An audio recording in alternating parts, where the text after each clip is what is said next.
How's it going, everyone? The Trout91 here, back for It's in the Baggies, our West Brom playthrough on Football Manager 2018. This is kind of a very simplified playthrough for the beginners and people starting out on FM18 this year. So, last episode we went through our team and just some very small basic maintenance that we got. We set ourselves a basic team, and now we're going to go out into the world and explore our options as far as transfers are concerned. So at this point I have not continued the game at all, so I can give myself the maximum amount of time to scout and pick who I want to get into my side. Now, looking at my squad depth, we are in need of a goalkeeper, a right back, a left back, and a striker in that order of importance. Our keeping options are a bit underwhelming if we were to lose out on Ben Foster. We could do with a proper right back option, despite the fact that Craig Dawson can effectively play there. I want to keep him in the centre. We don't have a viable left back option at the moment. I don't feel like playing Chris Evans there is really going to do anything, and I'd obviously rather play him in the centre.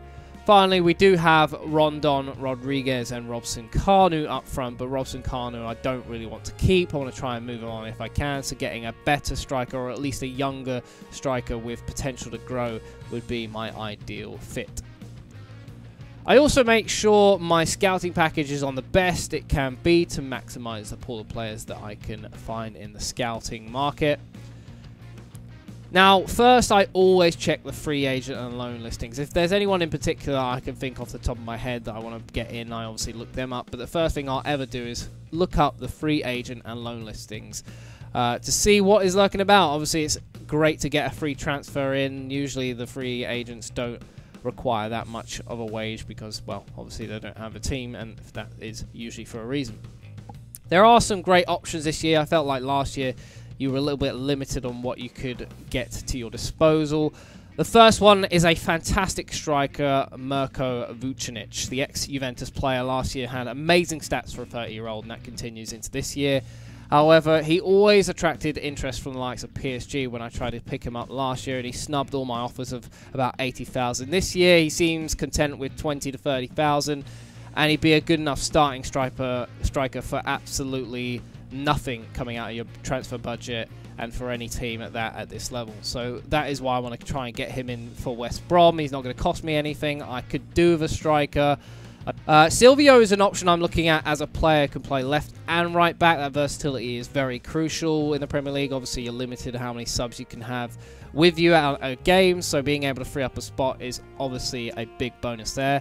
He does lack a bit in the physical department. He's getting on a bit, but his technical and mentals are pretty good for a backup player. Denilson looks like a nice player to have, an option I'm going to keep my eye on, as I do need a more creative centre midfield, but he's not exactly my main priority at the moment.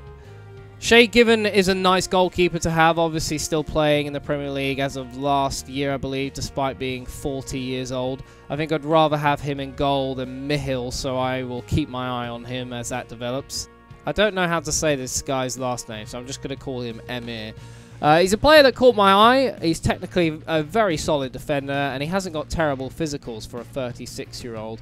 If I feel inclined to maybe pick him up, it would definitely be a good backup choice in the centre-back position, but I have a few options there already.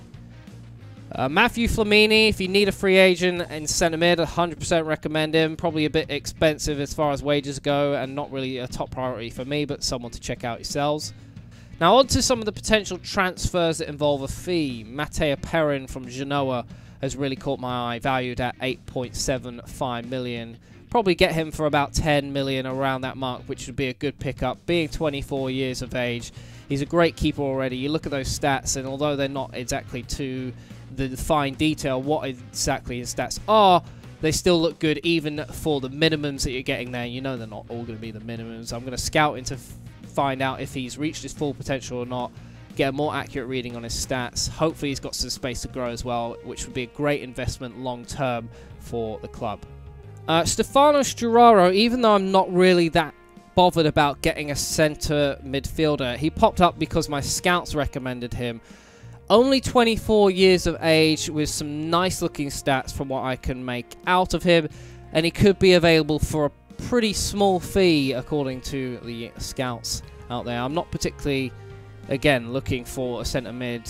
He's not exactly the playmaking kind of centre mid I'm looking for if I were to get one. But he's young, he's cheap, he has great stats. I think he'd be a very good investment, as I believe he has some room to grow still.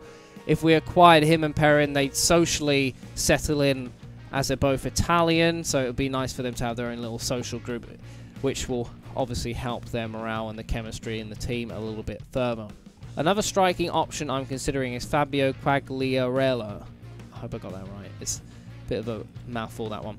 You can probably tell at this point my Sassuolo save is kind of influenced a lot of my transfer ideas from last year. But he has great stats even before fully scouting him.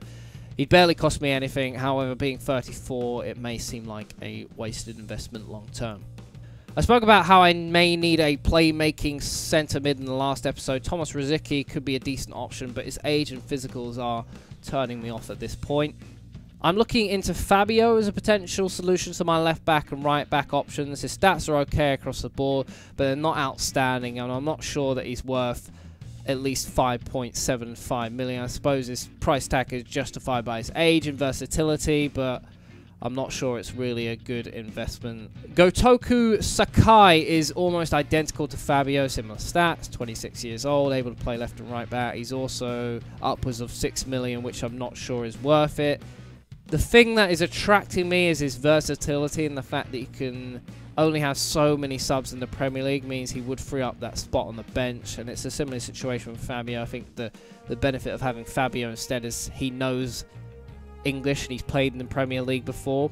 I'm also looking into Matteo Destro, who is a great well-rounded striker. It's not the most serious of considerations for me, but he's young, he has a pretty high price tag as a result, and I don't want that to take away from a massive chunk of my wage budget, or my transfer budget. So it's something I'm looking at. It depends how we get on with our transfers and what we end up picking up and how much we have left. Those are currently the options taking my fancy as a first little scout around look at this moment in time. I'm sure you guys will continue to suggest some players, and you can also let me know which players in this list seem most appealing to you. So let's move on to the preseason, the training that we're doing. I like to put everyone up to a high intensity so they'll get fitter and show improvements to their stats a little bit quicker, hopefully make more progress than they would normally. One thing you really want to do straight away is set your players' training focus. This can help them improve in certain areas and learn new traits if that takes your fancy. You should look to focus your traits on the younger players rather than the old ones, because obviously they won't learn those traits at a certain age. It's better to do them while they're young, because they will obviously more likely learn them. I don't tend to invest too much time and thought into it, apart from strikers, especially when it comes to like precision traits where they look to place rather than smash the ball and little things like that. As for individual player focuses, you can have your assistant manager set these. This year they seem to be pretty good at making the correct player focuses. I know in previous FMs they seem to just pick random ones. I don't know what inspires that, but they seem to get them quite right. But you should go back and check that they are putting the correct focuses on, because there will be one or two that you don't feel are quite necessary. So once I'm satisfied with what I've done, I finally continue on so that my scouts will start to report on my potential targets. Seems like in this year's game, scouting is a lot more time consuming. It's either that or maybe the fact that my scouts aren't amazing, so they are taking a little bit longer to actually scout those players. It could also be the fact that we are in pre-season, so there aren't as many games to scout them on. Another important thing to do is add players you want to bring into your shortlist, especially free agents. Those players that you fear could be snapped up before you've had a chance to scout them, or before you can explore your options a bit more. You get a message in your inbox when teams are putting in a bid for that player. So if you don't want them to get away from you, you want to kind of assess your options without worrying about them disappearing. Doing that will give you a notification in your inbox, and I highly recommend it for that reason. Your scouts will regularly come to you with choices and options for the transfers. You need to be careful about how many players you send them to scout, as the more you scout, the slower the scout times will obviously be. It can also be slower due to the lack of games in the preseason and the availability for scouting players in matches. So we played a friendly match against our under-23s, and I went with the formation that I plan to implement mainly through this year's season and in this save, hopefully. We won 3-1. It was a decent display from the boys. They're obviously getting used to playing in this formation, developing their links together. I don't really get much out of friendly games in the pre-season. I don't have to show them, so you guys can let me know if you want to see them or not. If you are new to FM or you want to try some tactics out, it's definitely worth throwing in something into this. Even if you're not playing the best of teams, you will play some good teams which you could try certain tactics out. I don't normally play on key highlights either, but I stuck it on key highlights and just kind of implemented the tactic, just to get a general feel for how the tactic is going on and how my instructions are working out. But if you are wondering how your stuff is getting on, I definitely recommend you go and take those games a bit more seriously than I probably do to get an understanding for how you're getting on. There's also a few other players that I was looking at this point in time. Christian Zaccardo looks like a decent option for a free transfer, and I wanted to know a little bit more about it, but it's something that I'm not super attached to. It's just something I've considered. So one transfer that I'm really keen on is John Flanagan at the moment. He's a great right-back option. He can sort of play left-back. I mean, maybe with some training he could probably play there fully. He's got great stats all around. I'm pretty sure based off of FM18 he has quite a bit of potential to grow into still. He does carry a hefty price tag of potentially 10 million. It could go up. I haven't actually put in an inquiry yet. But he'd be a great investment for the future, especially as Nyom is 30 years old now. But Nyom's pretty good overall, technically, mentally. His physicals are outstanding for a 30-year-old as well, so I wouldn't say there's super need to bring in a new first-choice right-back. And if I did spend money on John Flanagan, it would limit the amount that I could go out and get ourselves a new keeper. It would limit the amount that we could go get a left-back, centre mid, striker. So it's an option I really want to consider. If the right price comes along, I might snap him up and go for it. Another option, Nicolas Tagliafico, is a fantastic option for left back, also 24 years of age, and he looks like he could be a bargain buy. If I could pick him up for cheap, I wouldn't mind so much spending so big on someone like John Flanagan. Federico Peluso is under consideration as well, simply because I know he is a solid left back and despite his age has great physicals. He'd do a solid job as a backup for a year or two if he came in for cheap. Giulio Donati looks great as a right back option, great technicals, great physicals.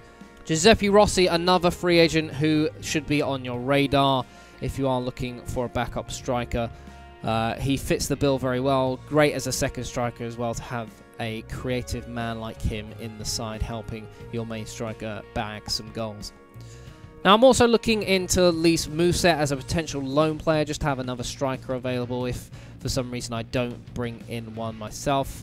I'm really trying to avoid spending money on a striker because although I could do with a backup striker, I think I'd be very unlucky to find Rondon and Rodriguez out at the same time, to the point where I'd have to bring in like a Robson Kanu or a third striking option. So I guess if we're looking for a striker, it's not necessarily has to be an amazing player. It's just someone who could play a couple of games, maybe do an okay job, score a goal or two, and all's gravy there. So those are some of the potential targets I might be looking into picking up. Next episode, I promise we'll get a load of transfer stuff done. We'll get some signings in, hopefully, and we'll be able to talk a little bit more, maybe even get some action on the go. Hope you enjoyed the video. Please do drop a like rating if you did, and I'll see you for the next one. Peace out.